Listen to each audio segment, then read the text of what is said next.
This is the Outsunny two-person tent cot, the all-in-one setup with the cot base, zippered tent, air mattress, foot pump, and carry bag. My honest first thought when I pulled it out of the bag was, wow, this thing is big and heavy. The bag has wheels, which sounds handy, but they only help on smooth ground. On dirt or a rocky campsite, you'll end up carrying most of that 45-pound weight.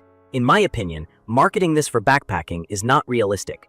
It's a car camping piece, period. From my experience, setup has a learning curve. The first build took me around half an hour because the instructions are vague and the fabric sleeves are tight. I had to slow down to avoid tearing a sleeve while feeding the poles. Once I understood the pole order and where the clips sit, I got it closer to 20 minutes next time. It's doable solo, but it's less stressful with two people when folding it back into the bag. Packing it down is finicky. It fits, but only if you fold in the exact right sequence. Key features that stood out to me are the elevated cot, the enclosed bug-proof tent body with mesh windows, and the included air mattress. The cot is the star. The steel frame feels solid, and the 600D Oxford fabric bed doesn't have those painful crossbars you feel on cheaper cots. The sleep platform sits roughly 16 inches off the ground, which keeps you away from cold, damp dirt and helps with airflow. The whole structure measures about 76 inches long and 57 inches wide on the outside. The cot platform itself is about 53.5 inches wide, so it's a hair wider than a full-size bed. The listed capacity is around 350 to 352 pounds total. In real life, that's tight for two adults, unless both are pretty light. The tent body is where the trade-offs show. The fabric is 190T polyester taffeta. If you're new to tents, that's a light, basic polyester. It's fine for shade and bug protection, but it's not built like a true waterproof camping tent. The poles on mine were fiberglass, and the top hub that ties the poles together is plastic. That hub is the weak point. From my experience, the plastic isn't confidence-inspiring. I had a top connector crumble under normal tension during setup once, and another time a hub snapped overnight with no wind or rain. When that piece fails, the tent loses structure fast. I'd love to see this part re-engineered in metal. About the interior space, don't let the 76-inch spec fool you. That's the outside length. Inside, usable length is closer to 6 feet. I'm 5'11", and with a normal pillow, my toes were pushing the end and my head was right at the top. If you're 6 feet or taller, plan on curling up or you'll bump both ends. Width-wise, it's comfortable for one person with gear and tight for two adults, unless you pack ultralight. The included air mattress is the most frustrating piece. Key features on caper sound nice. It inflates with the foot pump and fits the cot perfectly. In my opinion, it's more of a pool float feel than a proper camp mattress. Mine wouldn't hold air reliably, and even when it did, it felt cold. For anyone new to this, air alone doesn't insulate you. You need foam or a higher R-value sleeping pad to block heat loss. The fix that worked for me was ditching the air mattress entirely and putting a closed-cell foam pad or an insulated camp pad right on the cot. Sleep comfort jumped way up. And the cot itself is actually pleasant once you do that.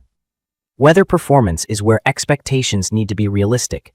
The tent is labeled water resistant, and I did treat all the seams just in case. Even then, morning dew made the inner surfaces damp and a steady rain leaked through the fabric.